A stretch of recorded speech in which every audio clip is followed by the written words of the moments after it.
Ra'i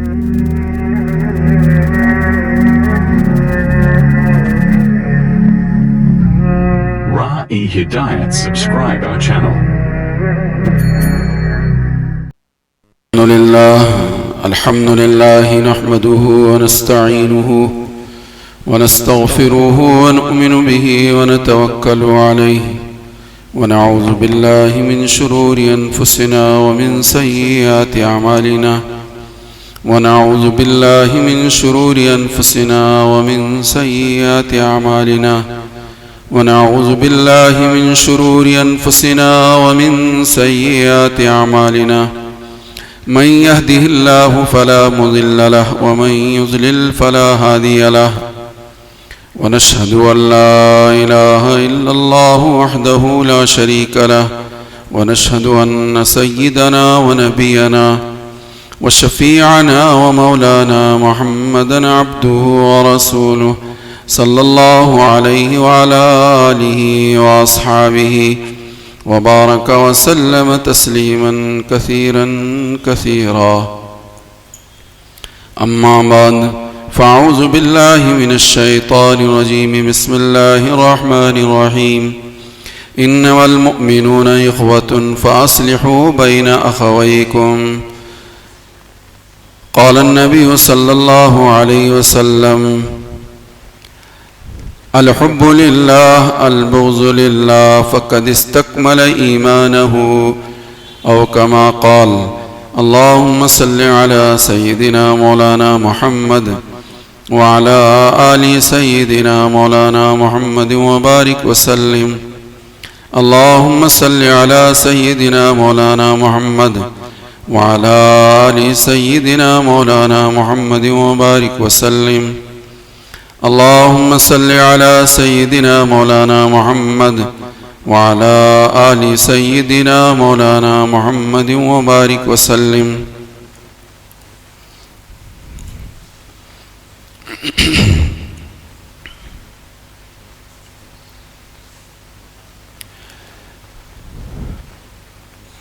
اللہ کے لیے آپس میں ایک دوسرے سے محبت کرنا اور ایک دوسرے کے درمیان دشمنی بھی اللہ کے لیے رکھنا بہت اونچی خوبی ہے.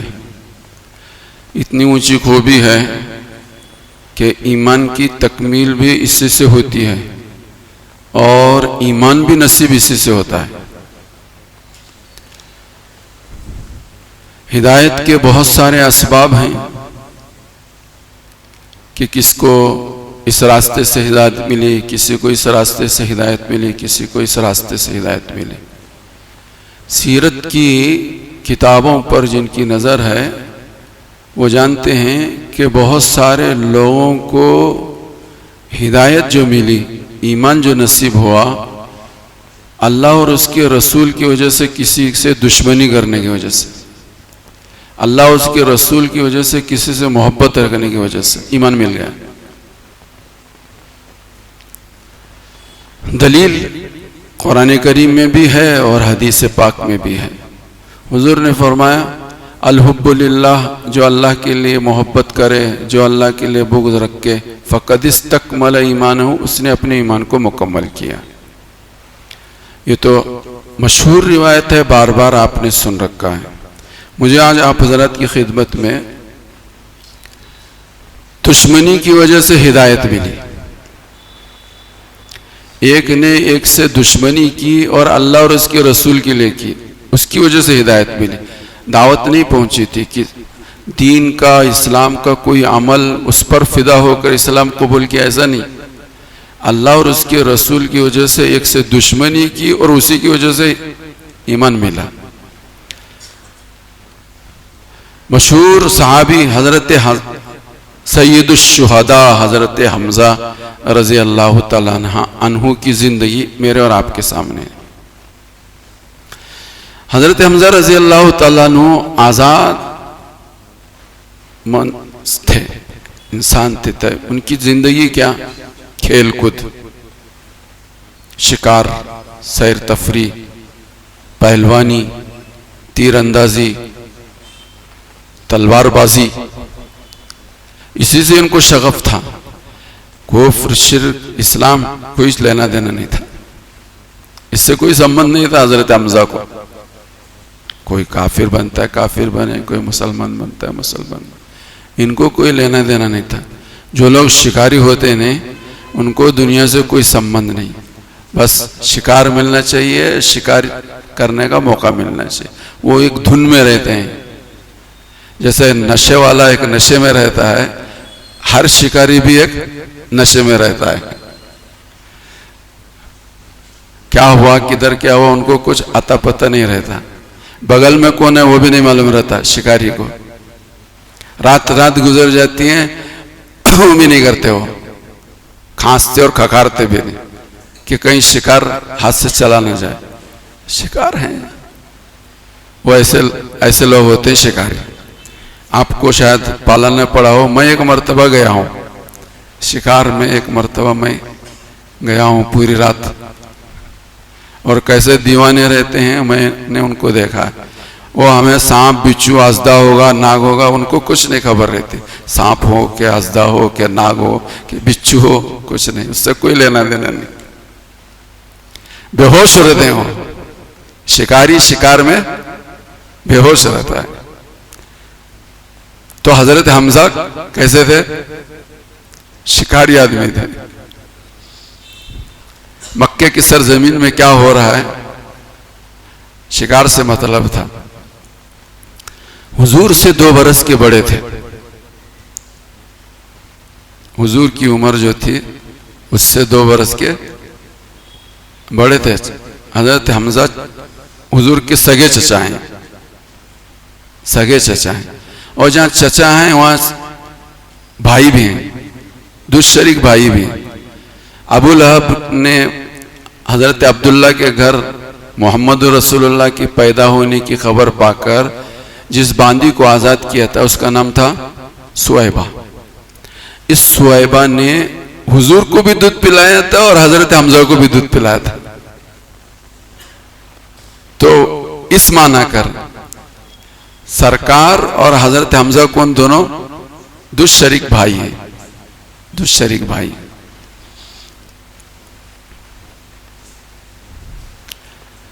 ایک زمانہ ایسا آیا کہ حضرت حمزہ کی 3 بیویاں تھیں. ایک بیوی کی بیٹی سے نکاح کا پیغام حضرت علی نے حضور کو دیا کہ سرکار حضرت حمزہ آپ کی چچا کی لڑکی ہے، ان سے نکاح کر لو. تو حضور نے فرمایا کہ یہ میری چچا کی لڑکی نہیں، میری یہ کیا ہے، یہ بھانجی ہے، میرے بھائی کی بیٹی ہے. یہ میں اور حمزہ جو ہیں دونوں دشریک بھائی ہیں. بھانجی سے نکاح کرنا اسلام میں غیروں کا تو ہے لیکن اسلام میں نکاح کرنا جائز نہیں ہے. تو کھیل کود اور تیر اندازی یہ وہ ساری جوانوں کو رہنا چاہیے، کھیل کود میں رہنا چاہیے. ایسے کھیل کھیلیں کہ جس سے صحت بنے، جس سے صحت بنے. جیسے فٹ بال ہے اور دوسرے ہالی بال ہے. یہ کھیل ہے کہ اس میں آدمی آدھا گھنٹہ ورزش کر لیتا. لیکن جو فٹ بال میں جو ہے ہاف چڈی جو ہے یہ اسلام کے خلاف ہے. ہاف چڈی جو ہے یہ شریعت میں اس کی اجازت نہیں ہے. ہمارے مسلمان بھی بہت سارے لوگ واکنگ کو جا رہے ہیں اور بہت سارے لوگ گھروں میں رہتے ہیں ہاف چڈی پہ رہتے ہیں. اللہ سب کو سمجھنے کی توفیق دے. یہ بہت بڑا گناہ ہے، بہت بڑا گناہ ہے. تو کھیل کے اپنے اپنے اصول ہیں لیکن ان اصولوں کے پابند ہم نہیں ہیں. کھیل تو کھیلنا ہمیں بھی ہے، ان کو وہ بھی کھیلتے ہیں، ہمیں بھی کھیلنا ہے، اپنی صحت کو بنانا ہے. حضرت حمزہ رضی اللہ تعالیٰ عنہ بڑے شجاعت بے مثال، دلیری بے باکی، بہادری، سبحان اللہ، بہت اپنی ان کی کوئی مثال نہیں تھی حضرت حمزہ کی. تو کھیل تو ہم بھی کھیلیں گے لیکن شرعی حدود میں رہ کر مجھے اور آپ کو کھیلنا چاہیے، اپنی صحت بنانی چاہیے. صحت کی طرف بہت زیادہ ہمارے نوجوانوں کو آج کے زمانے میں بہت زیادہ توجہ دینے کی ضرورت ہے. ایسے کھیل کھیلے جائیں، اس کا نظام بنایا جائے آج کل تو ماشاءاللہ چھوٹے چھوٹے میدانوں میں بھی اچھے اچھے کھیلنے کا سسٹم اور نظام بن رہا ہے، لوگ دیکھ رہے ہیں. تو چھوٹی چھوٹی جگہوں پر بھی ورزش والے کھیل کھیلیں، لیکن ہاف چڈی کے ساتھ نہیں. ہاف چڈی تو وہ ان کی علامت ہے جن کا میں نام لینا نہیں چاہتا. سمجھتے ہیں ہاف چڈی بولے تو سمجھے آپ.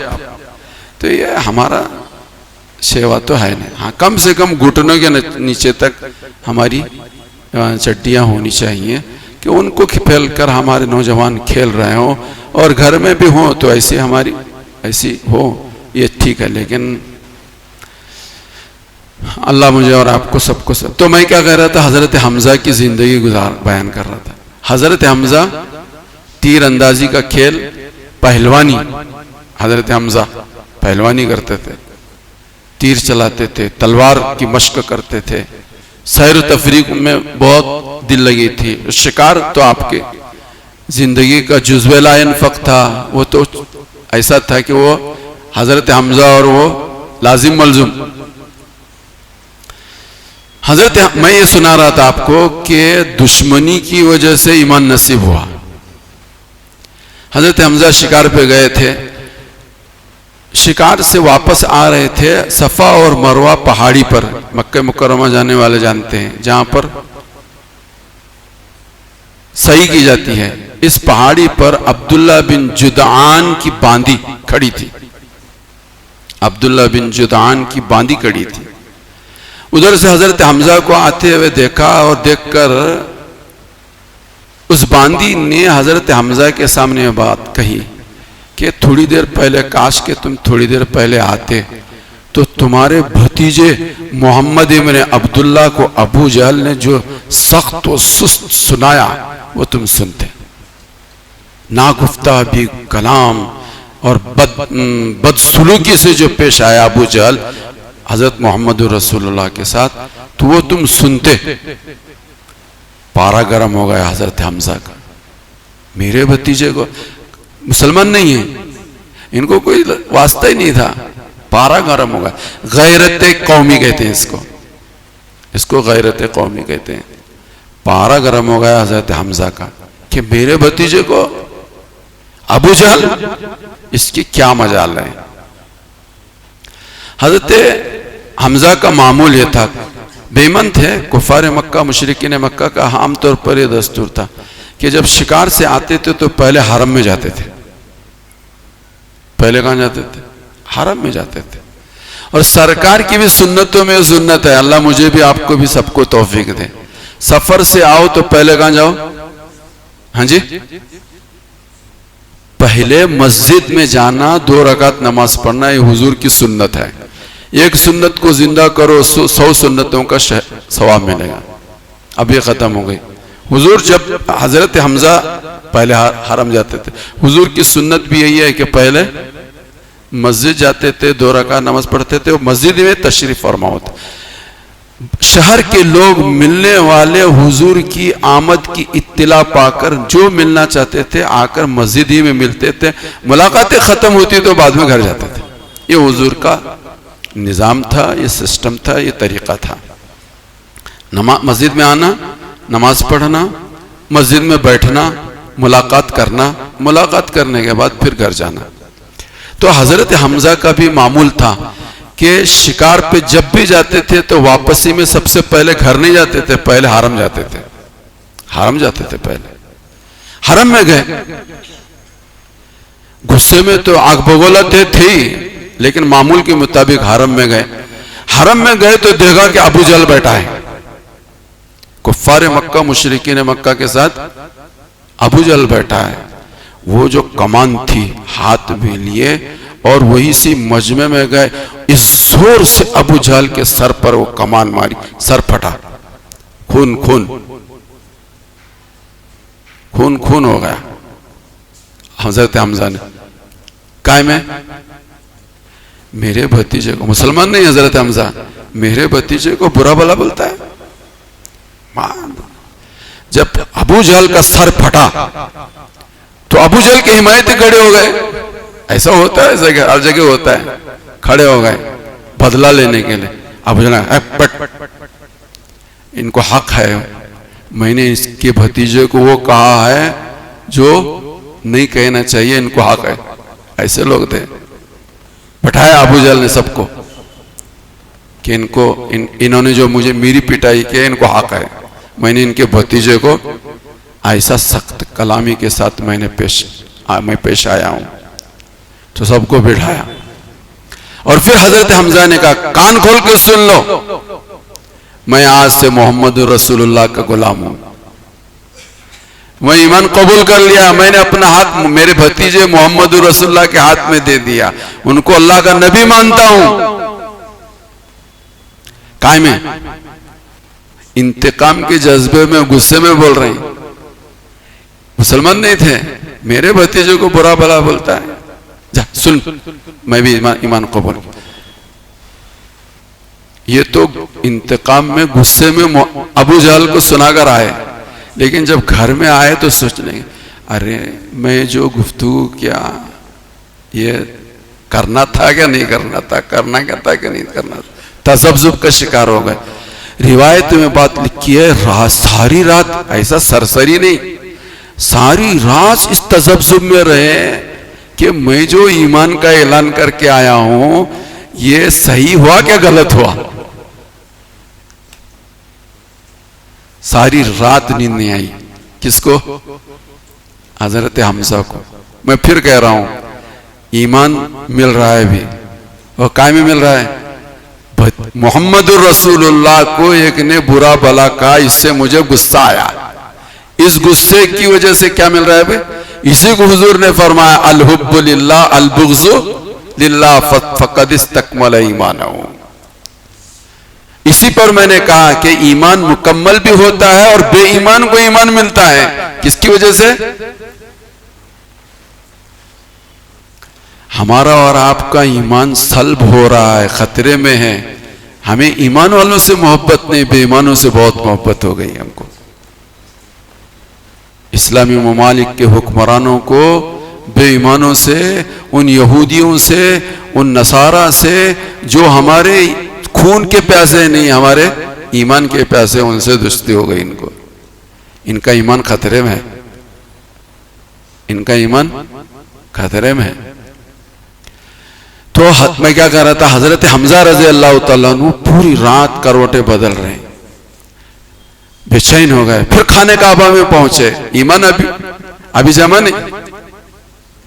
پھر خانہ کعبہ میں پہنچے اور اللہ سے بہت عاجزی ان کی ساری کے ساتھ حضرت حمزہ نے دعا کی، یا اللہ میں نے جو اعلان کیا یہ حق ہے تو میرے دل کو مطمئن کر دے، شکوک و شبہات کو دل سے نکال دے. اور نہیں یہ حق نہیں، میرا بھتیجا حق پر نہیں ہے اور تیرے نزدیک یہ حق راستہ نہیں ہے، تو جس چیز میں پھنسا ہوں اس میں سے نکالنے کا راستہ بھی تو ہی نکال دے. کیا حق جو رسول اللہ حق پر ہیں، میں نے جس کا اعلان کیا تو اس پر جما دے، دل کو کھول دے. اور اگر یہ حق پہ نہیں ہے محمد رسول اللہ، یہ دین حق نہیں ہے، تو جس چیز میں پھنسا ہوں اس چیز سے نکلنے کا راستہ بھی نکال دے. حضرت حمزہ کی سیرت میں بات لکھی ہے کہ ابھی دعا مانگ کر ہاتھ بھی انہوں نے چہرے، لیکن اللہ سے مانگنے کی عادت بے ایمانوں کو بھی بے ایمانی کے زمانے میں تھی. ہم کیسے مسلمان برس بیت گئے، لیکن مجھے اور آپ کو اپنے مسائل خدا کے سامنے رکھ کر خدا سے مانگنے کی، کہاں یہاں وہاں، کبھی اس کے پاس گئے کبھی اس کے پاس گئے. تو بے ایمانوں کو بے ایمانی کی حالت میں خدا سے مانگنے کی عادت تھی. بات سمجھ میں آ رہی ہے؟ اللہ مجھے اور آپ کو سب کو بنا دے، اللہ سے مانگنے والا بنا دے. اللہ والے بن جائیں، ہم اللہ سے مانگنے والے بن جائیں. بے ایمانوں کو جو دے سکتا مجھے اور آپ کو نہیں دے سکتا. جس نے شیطان کو دیا، جس نے شیطان کو دیا، شیطان ہے لیکن اس نے بھی مانگا اللہ تو مجھے قیامت تک کی مہلت دے، تو اللہ نے بھی کہا جا تجھے قیامت تک کی مہلت ہے. ہم سب یہ کہتے ہیں کہ بھائی تمہارا دعا تم خود بھی کرو، نہیں ہماری دعا قبول. ارے تمہاری کیوں دعا قبول نہیں ہوتی؟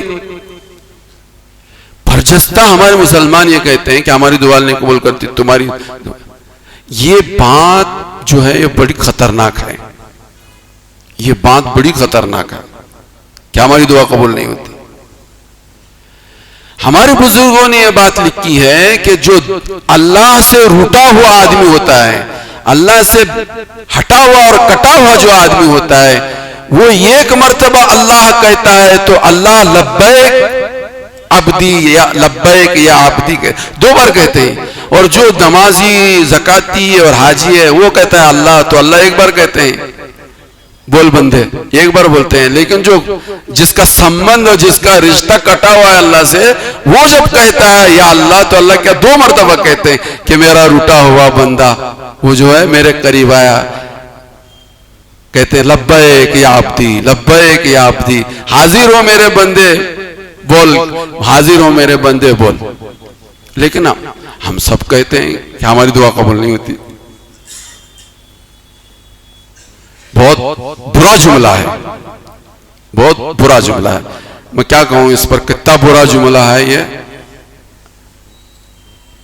اللہ مجھے اور آپ کو سب کو توفیق دے۔ تو میں کیا کہہ رہا تھا، حضرت حمزہ نے دعا مانگی، دعا مانگی، اور دعا مانگ کر ابھی ہاتھ بھی منہ پر نہیں پھیرے تھے، فرماتے ہیں سیرت کی کتابوں میں لکھا ہے شرح صدر ہوگا، اطمینان ہوگا کہ میرا بھتیجا حق پر ہے، جو دین لے کر آئے محمد رسول اللہ وہ حق ہے، یہ اللہ کے نبی ہیں، ان کا کلام سچا ہے، یہ سچے ہیں۔ ارقم ابن ارقم، آج بھی گیٹ کے ناموں پر باب ارقم لکھا ہوا ہے حرم کے، وہاں ارقم ابن ارقم کا گھر تھا، اسی جگہ پر ارقم ابن ارقم کا گھر تھا، یہی سب مسلمان جمع ہوتے تھے۔ خانہ کعبہ میں کھلم کھلا بیٹھنے کا اس زمانے میں اتنی جرت اور اتنی ہمت نہیں تھی، اسی گھر میں رہتے تھے۔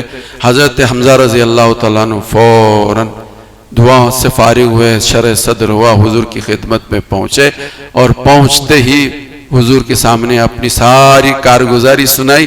سرکار نے پھر دعا فرمائی اللہ تمہیں ایمان پر ثابت قدمی عطا فرمائے، ایمان قبول کیا حضور کی خدمت میں پہنچ کر، تمہیں ایمان پر ثابت قدمی عطا فرمائے۔ تو میں یہ بات شروع کیا تھا، حضرت حمزہ کو ایمان کائے پر ملا؟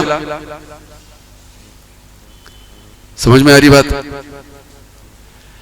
دیکھو اس بہت بڑی چیز ہے محبت اور بغض، محبت میں ہی سارے کام آسان ہوتے ہیں، اور اللہ ہی کے لیے دشمنی کرنے پر بھی سارے کام آسان ہوتے ہیں، اللہ کے لیے محبت اور اللہ کے لیے دشمنی۔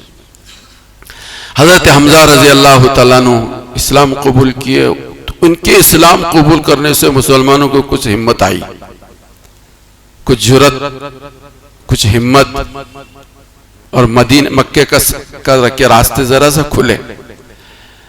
وقت آیا سب ہجرت کر کے مدینہ طیبہ گئے، تو حضرت حمزہ رضی اللہ تعالیٰ عنہ بھی عام مسلمانوں کے ساتھ ہجرت کر کے مکہ مکرمہ سے مدینہ طیبہ گئے۔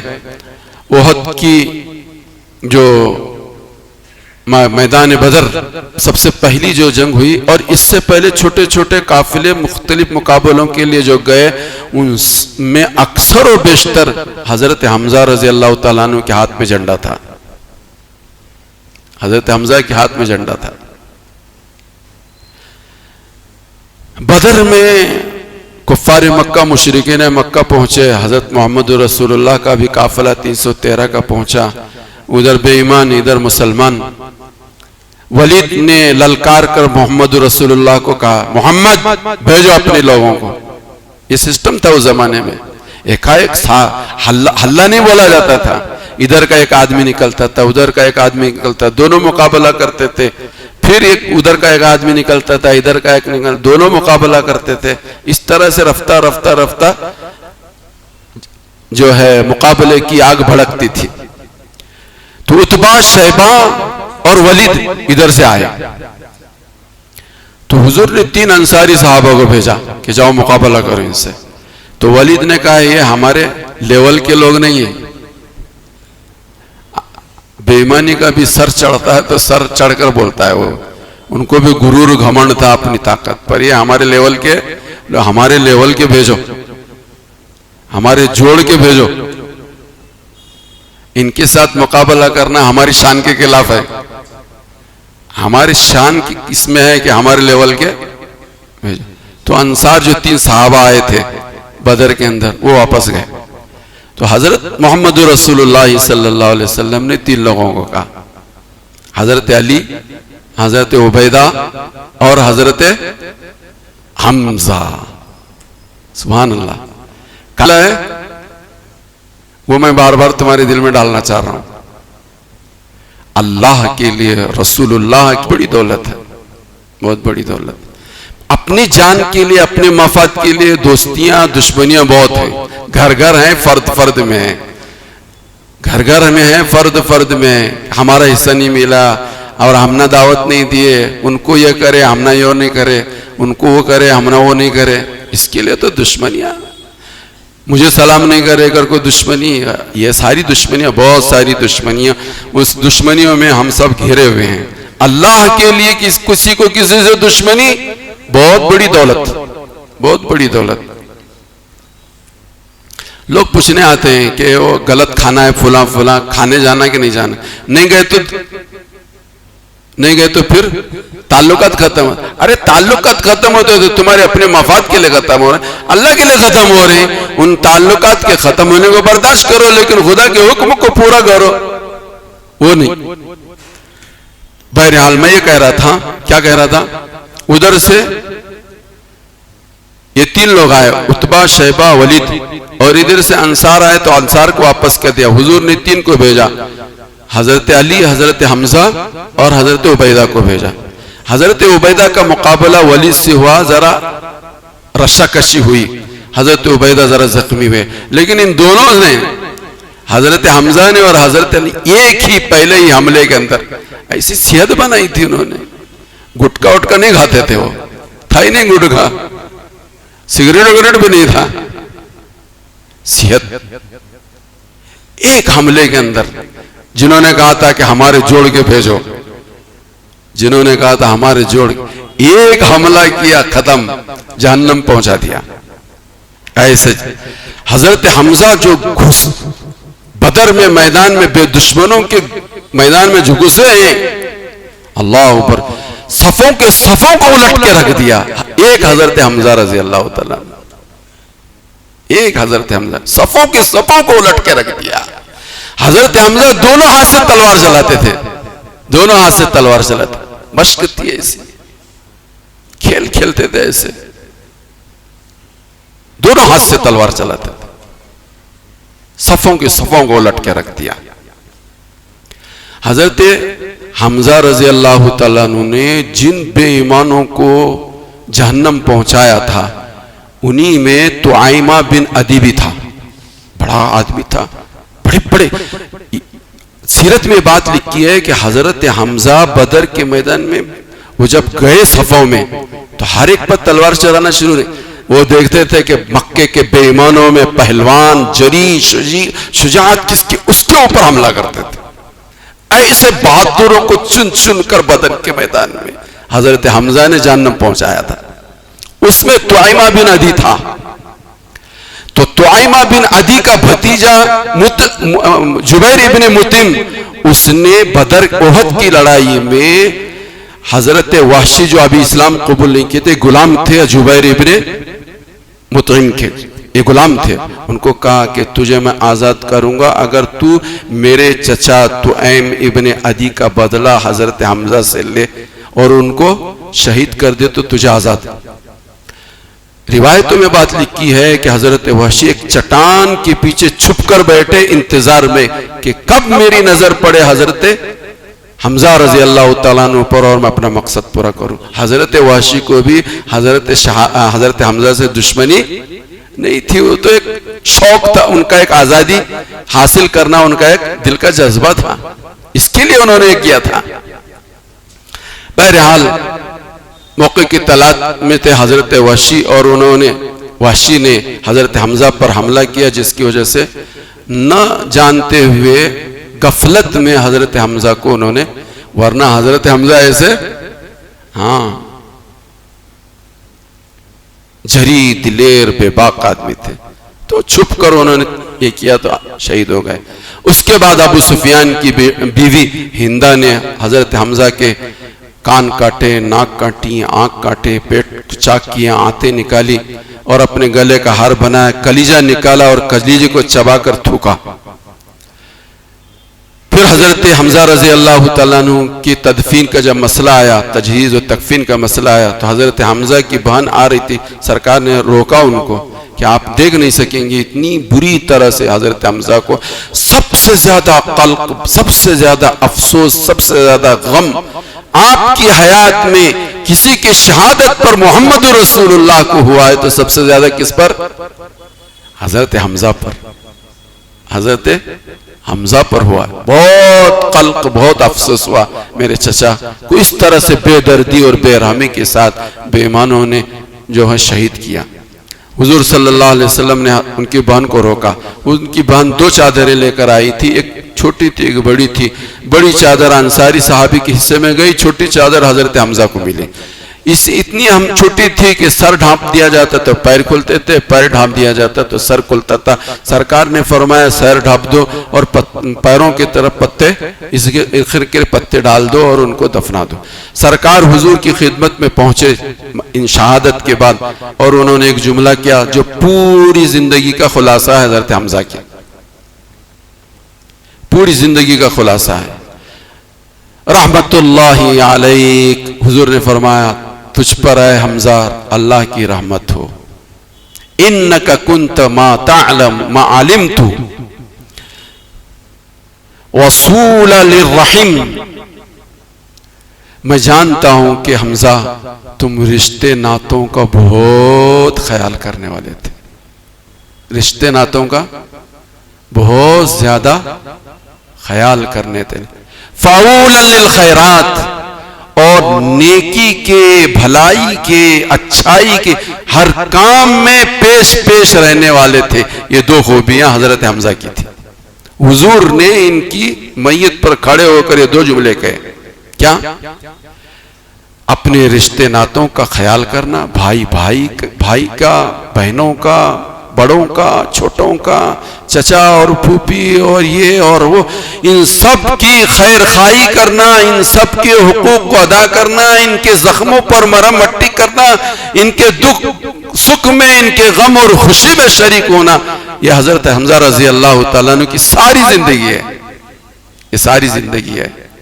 وہ تو جو میں نے شروع میں سنایا وہ تو ہے ہی ہے، وہ تو اس زمانے کی چیز ہے، لیکن ساری زندگی جو ہے حضرت حمزہ کی ساری زندگی کو حضور نے دو لفظوں میں بیان فرمایا۔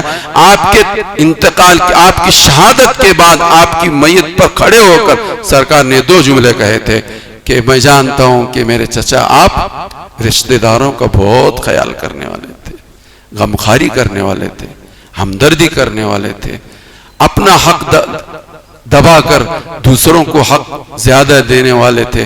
یہ آپ کے اندر خوبی تھی، اور نیکی کے ہر کام میں آپ بڑھ چڑھ کر حصہ لینے والے تھے۔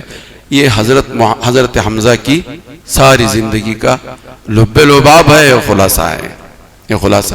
میں آپ حضرات کی خدمت میں یہ بات کہہ رہا تھا کہ الحب للہ البغض للہ ایک ایسی بڑی دولت ہے، ایسی عظیم دولت ہے کہ حمزہ کو سید الشہداء بنا دیا، ورنہ حضرت حمزہ کی کیا حقیقت تھی اگر یہ بے ایمانی کے ساتھ اس دنیا سے رخصت ہوتے تھے؟ سید الشہداء، سارے دنیا کے تمام شہیدوں کے سردار حضرت حمزہ رضی اللہ تعالیٰ عنہ، اس مرتبے پر پہنچانے کی بنیادی جو اینٹ ہے وہ کیا ہے؟ میرے بھتیجے محمد رسول اللہ کو ابو جہل نے جو کہا ہے وہ میں برداشت نہیں کر سکتا۔ وآخر دعوانا الحمدللہ۔